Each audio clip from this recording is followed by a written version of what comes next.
This is the fishbone stitch used in hand embroidery. It's great for creating leaves and petal shapes using a series of overlapping straight stitches.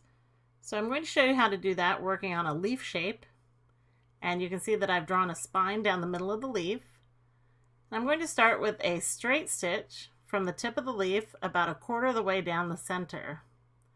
Coming up on the left, I'm going to take my needle down to the right of the spine, overlapping just the tip of that straight stitch. Now I'm going to come up on the right on my design line and move down to the left on the other side of the spine so that I overlap my previous stitch. So you can see that the movement of the stitch is just straight stitches working at a diagonal, always overlapping the tip of the previous stitch. Now, to get the fishbone stitch to look good, you have to keep the angle of the stitch correct.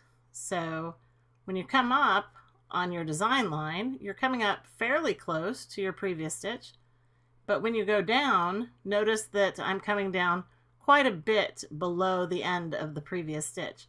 And that keeps the angle of the stitches correct so that they cross over the tip of each other, but they don't crowd each other and they don't overlap each other. You don't want each stitch to overlap the previous stitch. You just want it to cross over the very tip.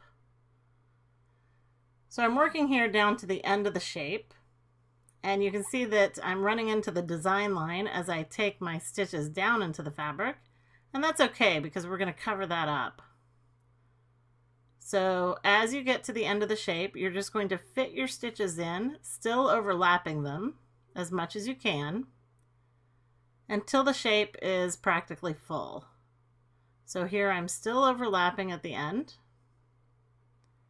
And I can take at least one more stitch here on the left, coming up on the design line, and then down, overlapping the very tip of the previous stitch.